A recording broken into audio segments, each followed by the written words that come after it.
আপনাদের সকলকে শুভেচ্ছা আমাদের আরেকটি নতুন এপিসোডের ব্লগে। আজকে আমরা এমন একটা জায়গায় এসেছি যেখানে আপনাদের একটা রাজপুরী দেখাবো, কিন্তু কোনো রকম রাজা ছাড়া, যেখানে কোনো রাজা বা রানী নেই, খালি রাজপুত্র।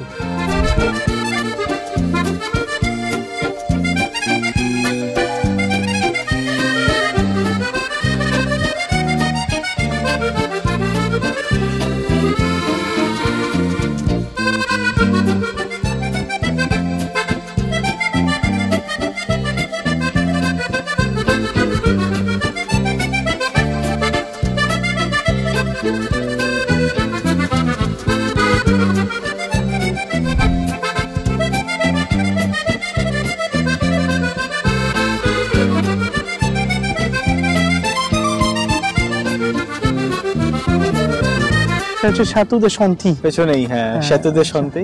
এটা বানিয়ে আনা হয়েছিল 1550-এ কনস্টাবল আনে দে মোমেরেন্সি ওনার দ্বারা, এবং সেটা পরবর্তীকালে দুটো পার্ট ছিল, একটা ছিল ঘন সেতু আর একটা পেতি সেতু। এখন আমরা যেটা দেখছি পেতি সেতু, কারণ ঘন সেতুটা 1789 সালে ফরাসি বিপ্লবের সময় ধূলিসাৎ করে দেয়। সম্ভবত তুমি যে গ্রহ সেতু মানে ওই পেছনের ওইটার কথা বলছো, যেখানে এখন যেটা দেখছো এটা অনেক পরের তৈরি বিল্ডিং, 1860-এর কাছাকাছি। অ্যাকচুয়ালি গ্রহ সেতুটা ওইখানেই ছিল। এখন যেটা আমরা যে মেইনলি যেটা দেখবো সেটা হচ্ছে যে, এবং দর্শকদেরও দেখাবো, সেটা হচ্ছে যে পেতি সেতু। এটা 1789 পর কিছুদিন জেলখানা ছিল। আচ্ছা, তারপরে যে রাজপুত্রের কথা বলে শুরু করলাম, সেই রাজপুত্রের নাম হচ্ছেন ডিউক দে ওমাল, অঁরি দে ওখলিয়ন।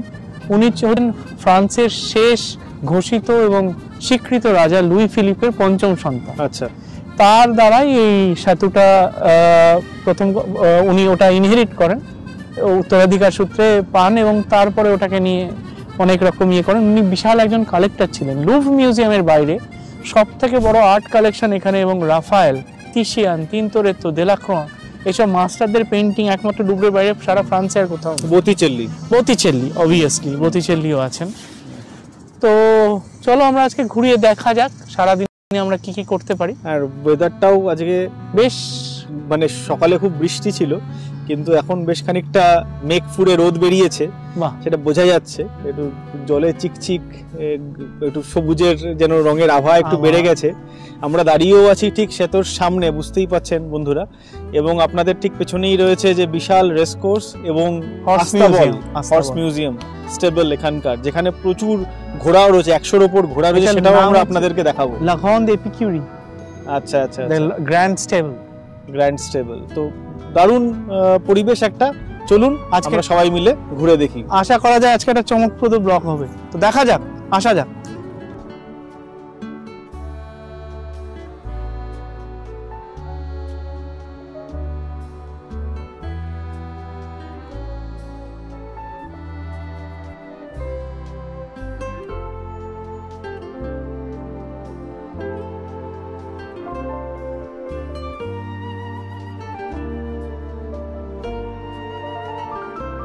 এই রাজপ্রাসাদটা 1886 সালে যখন রাজপুত্র ছেড়ে গিয়েছিলেন সেই অবস্থাতেই আছেন, এবং এটি বিখ্যাত আরও একটি কারণে। 1983 সালে জেমস বন্ডের একটি মুভি এখানে শ্যুট হয়েছিল, সেটা আমরা ধীরে ধীরে আপনাদের জানাবো। আমরা আসুন ভেতরে যাওয়া যাক আর বাকিদের সাথে দেখা করা।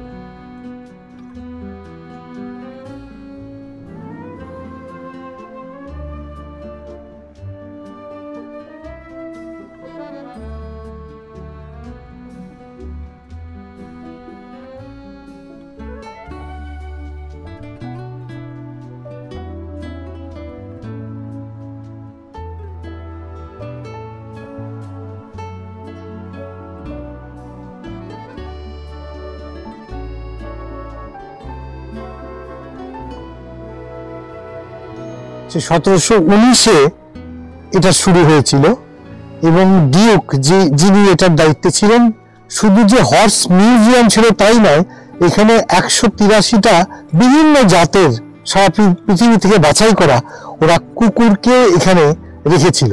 আসলে শিকার প্রীতি ছিল বেশিরভাগই হাউন্ড প্রকৃতির, এবং তারই প্রতিকৃতি হিসেবে এই দেখুন ব্রোঞ্জের এই পাশে অসাধারণ, এবং ওপাশেও একটি স্ট্যাচু আছে। এই যে যিনি তৈরি করেছিলেন যে ক্যান 1880 এবং এটা একদম ব্রোঞ্জের স্ট্যাচু। হ্যাঁ।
বন্ধুরা, এই শতদের শান্তির বিভিন্ন জায়গা ঘুরতে ঘুরতে আমরা চলে এসেছি তার দোতলায়, যেখানে এখানকার ডাইনিং রুম, বিরাট রয়্যাল ডাইনিং রুম, বিরাট লাইব্রেরি। আমরা সেই লাইব্রেরির একদম বাইরে বসে আছি। প্রচুর বই, দোতলা থাকে থাকে সাজানো, স্তরে স্তরে সাজানো, প্রচুর বই বছরের পর বছর ধরে এখানে সঞ্চয় রয়েছে।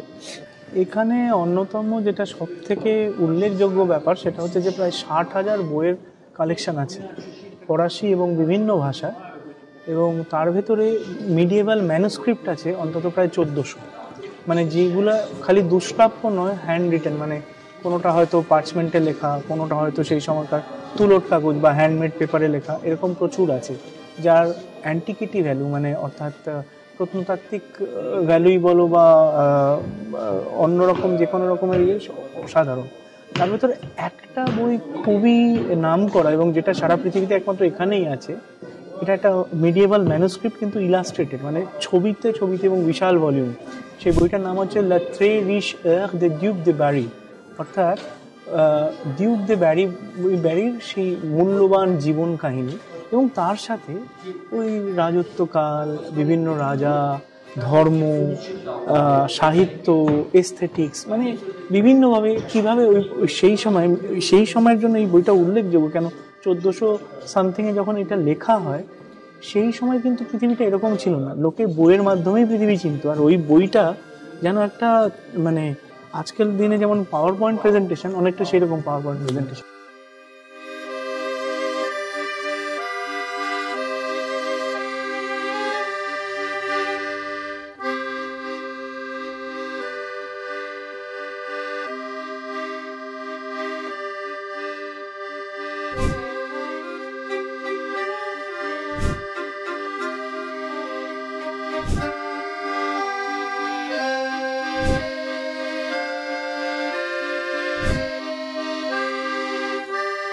বন্ধুরা, আমরা এখন যেখানটায় দাঁড়িয়ে আছি সেটা হচ্ছে রয়্যাল ডাইনিং হল। এই রুমটা 1886 সালে যখন ইনস্টিটিউট দে প্যারিসকে ডিউক দে ওমাল দান করেন, সে যে অবস্থায় ছেড়ে গিয়েছিলেন ঠিক সেই অবস্থায় আছে। এই ডাইনিং হলটা এলে আমরা বুঝতে পারি বিংশ শতাব্দীতে ফরাসি নোবিলিটি বা ফরাসি নোবেল ক্লাসের লাইফস্টাইল কীরকম ছিল, এবং তাদের যখন কোনো রকম গ্র্যান্ড ডিনার পার্টি বা কোনো মানে রাজকীয় কোনো রকম খাবার দাবারের প্রচলন বা কীরকম ছিল, সেগুলো আমরা এখানে দেখতে পাই। এবং কীরকমভাবে table set up, table manners, কোন কোর্সের পর কী কোর্স, সেটা হুবহু বিস্তারিতভাবে এখানে এখনও অ্যাজ ইট ইজ, অর্থাৎ যেরমভাবে ছেড়ে গিয়েছিলেন সেরমভাবেই আছে। দেয়ালে অসাধারণ সব ট্যাপেস্ট্রি, বেসিক্যালি বেলজিয়াম থেকে আনা এবং দুর্মূল্য এবং দুষ্প্রাপ্য সব ট্যাপেস্ট্রি, যেগুলো আজকের দিনে আর পাওয়া যাবে না। পৃথিবীর অন্যতম সেরা ট্যাপেস্ট্রি এখানে। একটা অদ্ভুত জিনিস লক্ষ্য করলাম এই ডাইনিং হলটাতে, যে ক্যান্ডেল স্ট্যান্ডগুলো, এগুলো কিরকম একটা আফ্রিকান কানেকশন মনে হচ্ছে আমার দেখে। মানে চেহারাগুলো, তাদের হেয়ার স্টাইল, তাদের কমপ্লেকশন, তাদের অ্যাটায়ার, তাদের ড্রেস, এই সব কিছু দেখে এটা কেন মনে হচ্ছে? মানে এটার কোনো কারণ আছে কি? মানে অবশ্যই ইতিহাস আছে কি? একদম ঠিক ধরেছো, ইতিহাস, কালচার এবং কলোনিয়াল হিস্ট্রির একটা। তুমি যদি দেখো এই স্ট্যান্ডগুলো 3 পায়া বা 4 পায়া এর উপর দাঁড় করিয়ে একটা স্ট্যাচু, সেগুলো বেশিরভাগই কৃষ্ণাঙ্গ স্ট্যাচু, এবং তার মাথার উপর তারা তুলে ধরেছে। এটা সিগনিফাই করে যে ফ্রেঞ্চ কলোনি যেগুলো আফ্রিকাতে ছিল, আলজেরিয়া, মরক্কো, কোত দিভোয়া এটসেট্রা, এই যেগুলো ছিল, সেইগুলোর লোকেদের রিপ্রেজেন্টেটিভ, এবং তারা যে মাথার ওপর তুলে দাঁড়িয়ে আছে, অর্থাৎ সেই জাতি ফরাসিদের থেকে নিচে, এবং ফরাসি সাম্রাজ্যবাদকে তারা মাথায় তুলে আলোকিত করছে দুনিয়াকে।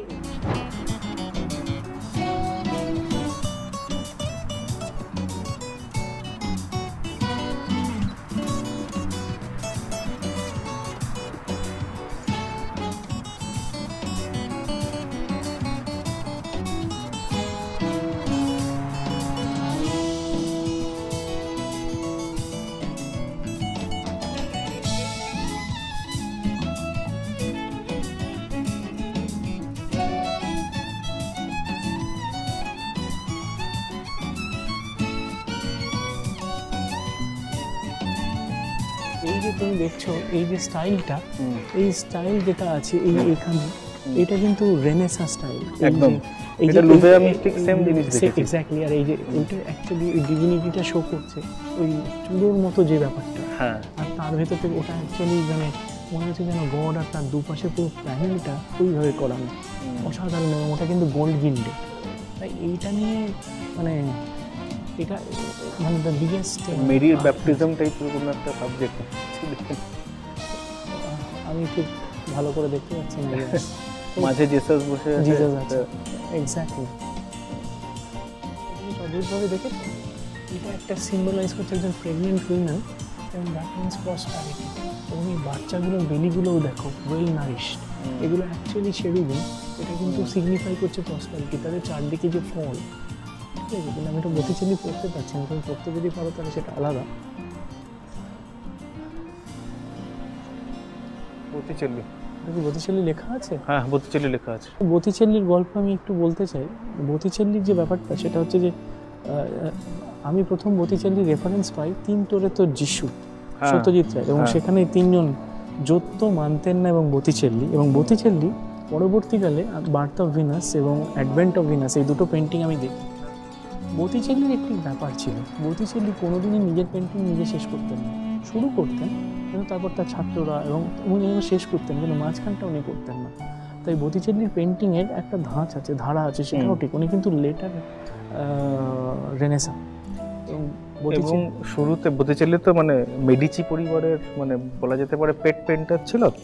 তো বতিচেলির শুরুর দিকে উনি অনেক এক্সপেরিমেন্টাল কাজ করতেন, যখন ওই লরেন্সো দে মেডিচি তাকে প্রচুর ফান্ডিং করেন। পরবর্তীকালে বোধহয় ওনার কিছু ধাক্কা খান আর কি, মানে প্রেমে ব্যথা খান আর কি, সেটা মেডিচি পরিবারের সঙ্গেই। তখন উনি ওটা রিলিজিয়াস পেন্টিংয়ে মুভ করে যান, প্রচুর ধর্মীয় মানে ধার্মিক ছবি আঁকা শুরু করেন।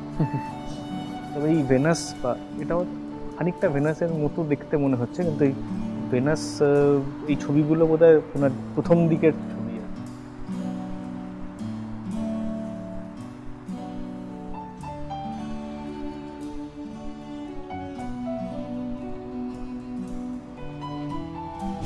এই দেবাশিসদা, এই ছবিটা মুলিয়েরের বিখ্যাত ছবি মিনারের, এটা জাস্ট এই ছবিটাই কিন্তু আমরা আগের ব্লগে মানে মুলিয়েরের রেফারেন্সে ব্যবহার করেছিলাম। কি কোইন্সিডেন্টাল আমরা এখানে আজকে এটা লাইভ দেখছি, প্লাস এটার সাথে প্রচুর ইংরেসের প্রচুর ছবি আছে। ইংরেস ইংরেজিতে বলে ইংরেস। হ্যাঁ, উনি নেপোলিয়নের ছবি মানে নেপোলিয়নের যত বিখ্যাত ছবি আছে বেশিরভাগটাই বোধহয় ওনারই আঁকা।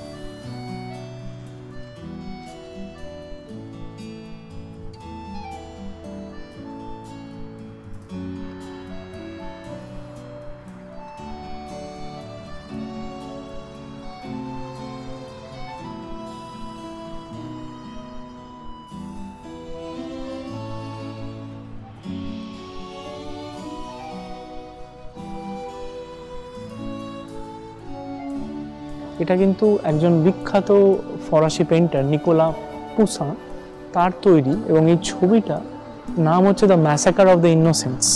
এই গল্পটা চলে যাচ্ছে 1564 সালে, যখন ওটোমানরা অ্যাটাক করে রোম। সেখানে আপনি দেখতে পাচ্ছেন এই যে হাতে তলোয়ার নিয়ে ওই একদম ছোট্ট শিশু, তাকে গলা কেটে ফেলতে উদ্যত, এবং তার মা তাকে চুলের মুঠি ধরে, এবং এইটা এই চেষ্টা করছে। এই ছবিটার ভেতর থেকে দুটো জিনিস আমরা দেখতে পাচ্ছি, এবং ওর গায়ে দেখুন লাল রঙের রোগ, লাল মানে ডেঞ্জার। এবং এই ছবিটা থেকে আমরা বুঝতে পারছি এটা কিন্তু ওই রেনেসাঁ স্টাইলেই করা। এই ছবিটা থেকে আমরা বুঝতে পারছি যে ওই ভয়াবহতা এবং ওই যে জীবনে বাঁচার আর্তি এবং মায়ের মমতা শেষ অবধি পুরোটা কিন্তু ফুটে উঠছে। খুব সুন্দর স্টেন গ্লাস এখানে, মানে দারুণ সুন্দর। ইউজুয়ালি স্টেন গ্লাস আমি দেখেছি যেগুলো খুব কালারফুল হয়, মানে অবভিয়াসলি একটা স্টোরি ডেপিক্ট হচ্ছে সেখানে, খুব কালারফুল হয়। এখানে একটা ব্ল্যাক অ্যান্ড হোয়াইটের উপর তারপরে আবার কালো কালো বাউন্ডারি করা। এটা কি কোনো বাইবেলের কোনো রকম রেফারেন্স আছে এখানে? না, এইখানে একটা অদ্ভুত ব্যাপার, সেটা হচ্ছে যে এই স্টেন গ্লাসগুলো এখানে ছিল না, সাতুদে একুয়ান থেকে এখানে এসেছিল 1830 সালে। আমরা নিচে যা স্ট্যাচু দেখলাম ডিউক দে বুরবন, তিনি ছিলেন ডিউক দে ওমারের কাকা। উনি মারা যাওয়ার আগে এগুলো দিয়ে যান, এবং সাতুদে একুয়ান থেকে এগুলো এসেছিল। এবং এইগুলো হচ্ছে 1542 থেকে 44-এর সময় তৈরি করা একজন ফ্লেমিশ আর্টিস্ট কক্সির। গল্পটা কি, এখানে 44টা এরকম গ্লাস ফ্রেম আছে। গল্পটা হচ্ছে দুটো, কিউপিড আর সাইকির গল্প আর বুক অফ মেটামরফোসিস থেকে নেওয়া। এবং অদ্ভুতভাবে তুমি যে প্রশ্নটা করলে যে এই যে সেই সময় কোনো রিলিজিয়াস ব্যাপার কিনা, এইটা কিন্তু একদম সেকুলার থিম। এবং গল্পটা এমনভাবে দেখানো হচ্ছে, দেখো গ্রামে একটি মেয়ে হার্ট ব্রেক হয়েছে, কারোর প্রেমে ব্যথা পেয়েছে বা কোনো কারণে তার মনটা ব্যথিত, খুব সম্ভবত প্রেমে ব্যথিত, এবং এক বুড়ি যে ওই তামাক খেয়েছে বা একটু ধরনের নেশা করেছে, সে তাকে সান্ত্বনা দেওয়ার চেষ্টা করছে। এবং এই ল্যাটিনে 8খানা পোয়েম লেখা আছে, প্রত্যেকটা জায়গায় এই প্রত্যেকটা প্রেমের সাথে অদ্ভুতভাবে। এবং সেই গল্পটাই যে কিউপিড আর সাইকির গল্প, যে মন না প্রেম। কিউপিড তো সেই সেরুবিন, সেই গল্প যে গিয়ে সবাইকে তীর মারে, প্রেমে পড়ে, কিন্তু তখন সাইকি প্লে করে, সাইকি বুঝতে চেষ্টা করে যে আচ্ছা সত্যি এটা কিনা। সেই থিমটাকে পুরো এইভাবে ধরা আছে।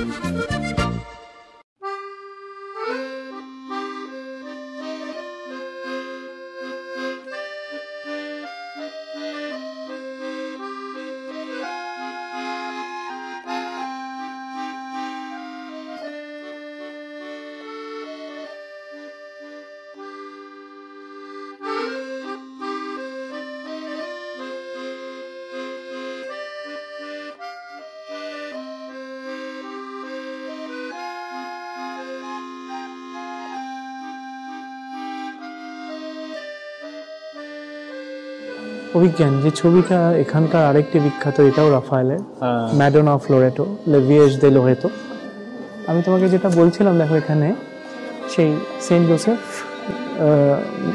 মেরি এবং জিজাস, এবং একটা ভেইল দিচ্ছে। বাচ্চাটা ঘুম থেকে সবে উঠেছে, উঠে খেলছে। ওই ছবিটা তুমি দেখো, বাচ্চাটা কিন্তু আবার নেকেড, সেই আবার যেরকম বললো একটু সাদা, আর ব্যাকগ্রাউন্ডে জোসেফ যেন শ্যাডো থেকে দেখছে। ওই বাচ্চাটার মুখের এক্সপ্রেশনটা দেখো, মায়ের মুখের এক্সপ্রেশনটা দেখো। এই ভেইলটা, আর দুজনেরই মাথায় সেন্ট জোসেফ এবং সেন্ট মেরির উপরে দুজনেরই মাথায় ওই ডিভাইন রিংটা আছে।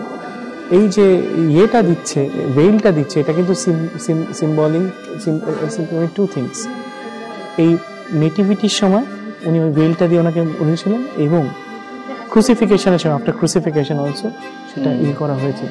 আর মুখটা দেখো দুজনেরই সম্বর, কেন they are knowing the fate, আর খুব সম্ভবত proclivity of the prophecy that Jesus is going to be crucified। এই ব্যাপারটা যেন দুজনের মনে দেখেই বাচ্চাটা কিন্তু খেলছে, কিন্তু এই পুরো সেটিংটা সম্ভব। এবং এটা কিন্তু রেনেসাঁ পেন্টিং এর একটা অদ্ভুত ব্যাপার, সেই একেবারে দেবতার গ্রাস। এই যে পেন্টিংটা দেখছি, এটা অ্যাকচুয়ালি কিন্তু পেন্টিং না, এটা একটা প্যানেল থেকে নেওয়া। এটা 1470 সালে লোকে বলে সেই রেনেসাঁ মাস্টার সান্দ্রো বত্তিচেল্লি এবং তার ছাত্র লিপ্পির করা। এটা অনেক কন্ট্রোভার্সি আছে, এখন এটাকে লিপ্পি এবং বত্তিচেল্লি দুজনকেই দেওয়া হয়। এটা ছিল একটা বড় প্যানেল, আগেকার দিনে বিয়েতে যে চেস্ট দেওয়া হতো, অর্থাৎ যেরকম বাক্স দেওয়া হতো তার প্যানেল, সেটাকে ক্যাসনি বলতো। এই ছবিটা আমরা দেখতে পাচ্ছি লাইফ অফ এস্থার, সেই বই থেকে, লাইফ অফ এস্থার। এবং সেই life of Esther is basically wife of Ahasuerus, যাকে গ্রিসে বলা হয় জেরেক্সেস দ্য ফার্স্ট। একটি ছবির সামনে দাঁড়িয়ে আছি যেটা 1504 সালে রাফায়েলের তৈরি, পৃথিবী বিখ্যাত দ্য থ্রি গ্রেসেস। আমি তোমায় দেখাই, এই যে বাঁদিকে থ্রি গ্রেসেস, বিউটি, চার্ম, ক্রিয়েটিভিটি, এই থ্রি গ্রেসেস। এটা আবার অন্য একটা ইন্টারপ্রিটেশন আছে, যে নারীদের যে 3টে অধ্যায় জীবনে, ভার্জিন, তারপরে মিড লাইফ ম্যারিড এবং ভোলাপসাস, এই 3টে। এটা নিয়ে অনেক রকম আলাপ আলোচনা, অনেক রকম কন্ট্রোভার্সি বলবো না, অনেক রকম এটার ইন্টারপ্রিটেশন নিয়ে। এই ছবিটি দুর্মূল্য, 1504 থেকে 5 রাফায়েলের নিজের সময় করা। আমরা ওটাও দেখি, চলো ওই ছবিটাও দেখি। এবং তুমি জানো কি বলছিলে আমাকে, এটা ম্যাডোনা অফ অর্লিও, এই ছবিটার নাম। তো বেসিক্যালি এটা ম্যাডোনা ভার্জিন মেরি জিসাসকে কোলে নিয়ে, এখানে মানে যখন প্রথমে এটা তৈরি করা হয় রাফায়েল যখন তৈরি করে, তারপরে এটা এখানে ফ্রান্সে চলে এসেছিল। পরবর্তীকালে আবার মানে এইখান থেকে এই অর্লিয়ঁর যে ডিউক তিনি এটাকে আবার ফেরত নিয়ে চলে যান, কিন্তু এটা আবার ফেরত আসে বিকজ অফ ইটস অরিজিন। তো এটা অনেকবার হাত বদল হয়েছে, কিন্তু ছবি এটার নামটা ম্যাডোনা অফ অর্লিয়ঁ just because of its origin.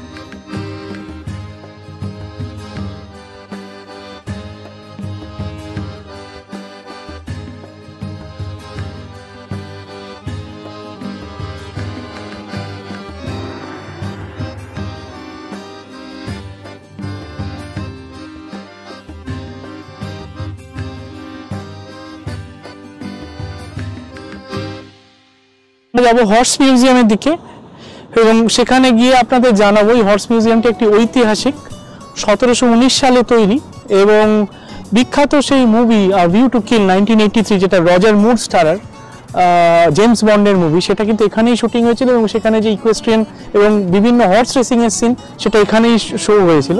আপনাদের দেখাবো, আসুন।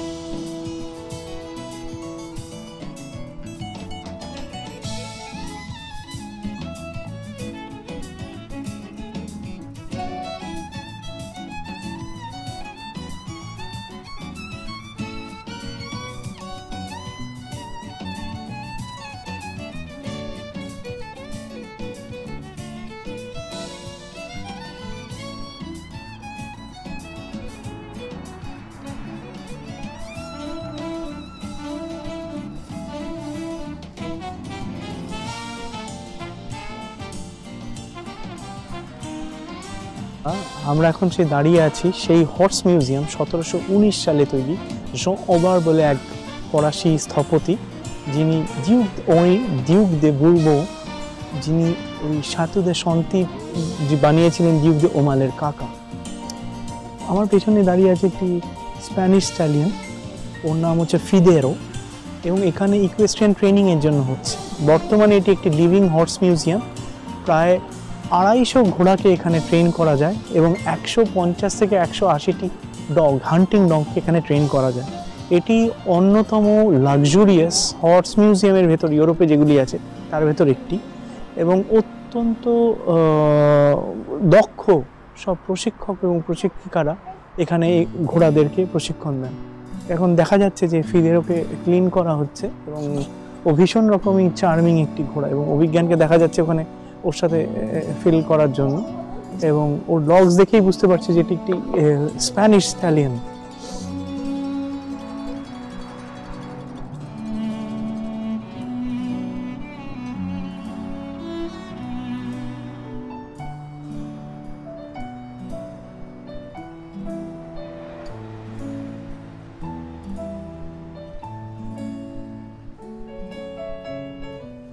হর্স মিউজিয়ামের বিভিন্ন অংশ আপনাদের দেখানো হচ্ছে বিভিন্ন স্ট্যাচুর মাধ্যমে ইকুয়েস্ট্রিয়ানের বিভিন্ন খেলা, এবং নট অনলি দ্যাট, ঘোড়ার সাথে ব্যবহৃত বিভিন্ন যন্ত্রাংশ এবং ঘোড়ার খুর, নাল এবং ঘোড়ার রেকাব বা যেটাকে স্টারআপ বলে, তার বিভিন্ন রকম নিদর্শন এখানে আছে। আমরা আস্তে আস্তে দেখতে দেখতে যাব, এবং বিভিন্ন রকমের ব্যবহার হওয়া গ্লাভস, হর্স, এবং এখানে একটি বলার বক্তব্য হচ্ছে এখানে প্রত্যেক বছর একটি হর্স রেসিং হয়।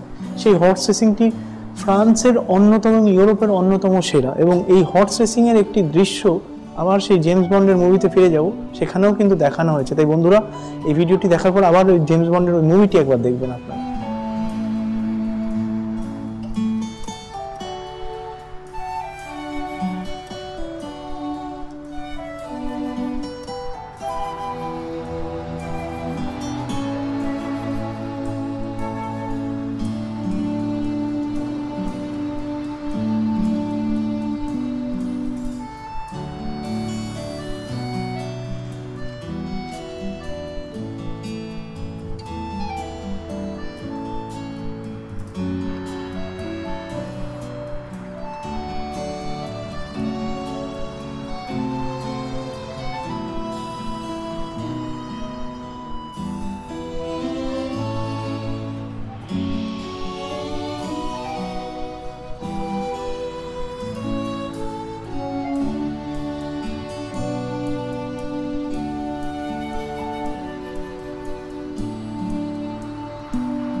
বন্ধুরা, আমরা এখন শান্তির গার্ডেনটা দেখাবো।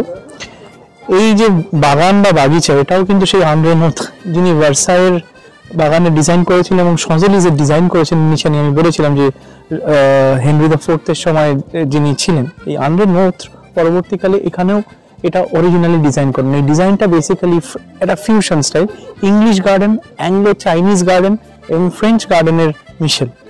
এখন শীতকালের জন্য এখনো পুরোপুরি খোলেনি, ইস্টারের পর খুলবে। তখন এই স্ট্যাচু এবং এই ফোয়ারাগুলি যে যতগুলি আছে সেগুলি কিন্তু এখানে মানে ঝকমক ঝকমক করবে, তার সাথে ফুলের বাগান পুরো একদম ফুলে ফুলে ভরে উঠবে। আমরা আপনাদের একটু দেখানোর চেষ্টা করব এখন কিরকম দেখাচ্ছে, কিন্তু এখন পুরোপুরিটা দেখা যাবে না, কারণ বেশিরভাগ স্ট্যাচু এখনো কাপড় দিয়ে ঢাকা। চলুন আসা যাক।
সারাদিন আমাদের সম্পূর্ণ এই সেতুটা ঘুরিয়ে দেখালাম আপনাদের, তার সাথে হর্স মিউজিয়াম। আশা করি আপনাদের ভালো লেগেছে। আর শেষ করার আগে, এই সেতুর যিনি, যার আমলে তৈরি 1560, সেই কনস্টেবল অ্যান্ড মোমোরেন্সি, এই ওনার স্ট্যাচুর সামনেই আমরা দাঁড়িয়ে আছি।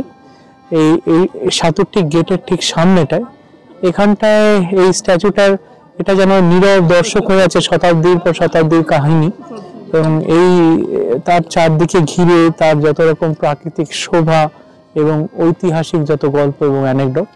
আশা করি আমাদের এই এপিসোডটা আপনাদের ভালো লাগলো। ভালো লেগে থাকলে এই ভিডিওটাতে লাইক করুন, সাবস্ক্রাইব করুন এবং আমাদের পাশে থাকুন। আপনাদের প্রত্যেকটা লাইক এবং কমেন্ট আমাদের উৎসাহিত করবে। ধন্যবাদ।